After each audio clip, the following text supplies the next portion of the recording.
Welcome. आज हम लोग डिस्कस करते हैं कि क्या ईरान, इजराइल, अमेरिका के वार से दुनिया में आर्थिक मंदी आने वाली है, क्रैश आने वाला है, स्टॉक मार्केट्स गिर जाने वाले हैं, सोना चांदी का भाव में काफी उछाल आने वाला है और मैन्युफैक्चरिंग क्या ठप पड़ जाएंगे, एक्सपोर्ट्स डिस्टर्ब हो जाएंगे, इंपोर्ट्स डिस्टर्ब हो जाएंगे। तो आइए हम लोग डिस्कस। एक इफेक्ट है high oil prices, high gas prices, जो आप देख ही रहे हैं कि जो आपको क्रूड $65 प्रति बैरल था वो करीब $110-115 के करीब पहुंच गया है। तो हाँ, इस high oil and high gas prices का मतलब है इन्फ्लेशन, महंगाई। बहुत सारे देशों में टोटल मैन्युफैक्चरिंग गैस बेस्ड है, गैस के द्वारा ही कल कारखाने चलते हैं। तो वहाँ अगर गैस महंगा आएगा तो प्रोडक्शन कॉस्ट बढ़ जाएगा और जो चीज़ें बनती हैं लास्ट में वो महंगी हो जाएंगी।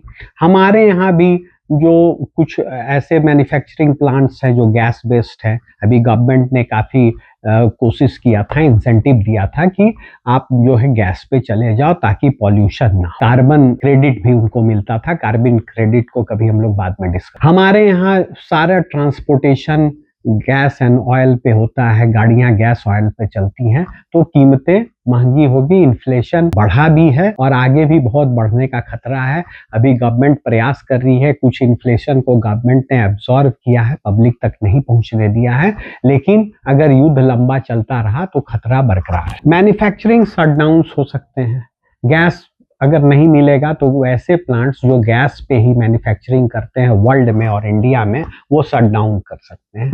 डिक्रीज कंज्यूमर स्पेंडिंग, अगर कम कीमतें महंगी होगी तो लोग अपना खर्च घटा सकते हैं, लोग अपना सेविंग्स नहीं होगी लोगों के पास तो वो अपना खर्च घटाएंगे, जिनसे बिक्री कम होगी और ग्रोथ कम हो। प्रोडक्शन कट्स हो सकता है, अगर मांग कम होगी तो प्रोडक्शन सप्लाई में लोग कट्स करेंगे, प्रोडक्शन कम करेंगे तो अनएम्प्लॉयमेंट भी बढ़ सकता है। कुछ चोक पॉइंट्स, जैसे स्ट्रेट ऑफ हॉर्मुज को ईरान ने बंद करके रखा है और आपको एक बब अल मंदाब स्ट्रेट है जो आपको रेड सी में है। गल्फ में तो स्ट्रेट ऑफ हॉर्मुज है जो उसको ईरान ने चोक करके रखा है।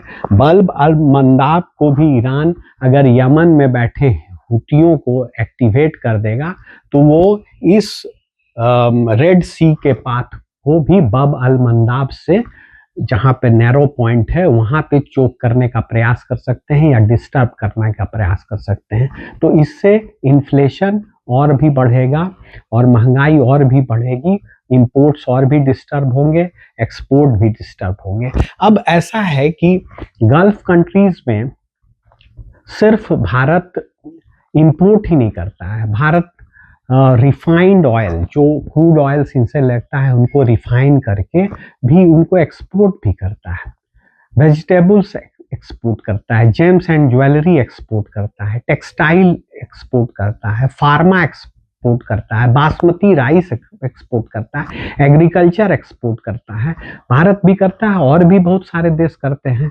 तो उनकी इकोनॉमी भी डिस्टर्ब होगी क्योंकि इन चीज़ों का एक्सपोर्ट भी बाधित है। इलेक्ट्रॉनिक्स भी भारत एक्सपोर्ट करता है, इंजीनियरिंग गुड्स भी एक्सपोर्ट करता है, वहाँ भी प्रभाव पड़ सकता है और भी देश करते हैं। तो इन चीज़ों के ओवरऑल पूरे वर्ल्ड में और इंडिया में इन चीज़ों का एक्सपोर्ट प्रभावित होगा, तो प्रोडक्शन कम होगा, अनएम्प्लॉयमेंट बढ़ेगा और महंगाई बढ़ जाएगी। अभी स्ट्रेट ऑफ हॉर्मुज डिस्टर्ब है, रेड सी में डिस्टरबेंस हो सकता है अगर हुतीज एक्टिवेट हो जाए।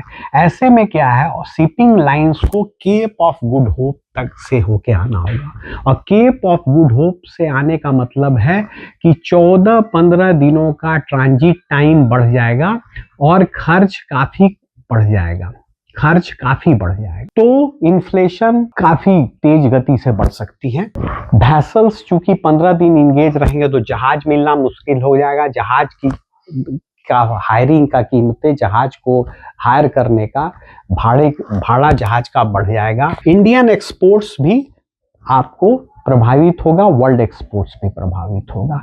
तो ऐसे में बहुत खतरा है कि शायद इन्फ्लेशन बढ़े और वर्ल्ड इकोनॉमी मंदी की ओर चल जाए। इसके लिए प्रयास क्या हो रहे हैं? तो प्रयास ये हो रहा है कि युद्धरत देशों को वार्ता के टेबल पे लाने का प्रयास हो रहा है। और भारत क्या कर रहा है? भारत ने 40 देशों से ऑयल एंड गैस इंपोर्ट का अनुबंध करके रखा है ताकि ऑयल एंड गैस की कमी भारत में ना हो, लेकिन फिर भी ज्यादा कीमतों पे खरीदना पड़ रहा है। तो इन्फ्लेशन बढ़ रहा है, कीमतें बढ़ाई भी गई हैं लेकिन बहुत कम बढ़ाई गई है, बहुत सारा बोझ सरकार वहन कर रही है। तो स्थिति अभी वर्तमान में यही है। अगर युद्ध लंबा चलता रहा तो स्थिति किस ओर जाएगी कहना मुश्किल है। शायद मंदी में भी ले ले वर्ल्ड को, भारत में भी महंगाई बढ़ जाए, इन्फ्लेशन बढ़ जाए, अनएम्प्लॉयमेंट पे प्रभाव पड़े, तो कुछ भी हो सकता है। आइए इन्हीं स्थितियों और परिस्थितियों को हम लोग मैप पे देख लें। ये आपको मैप है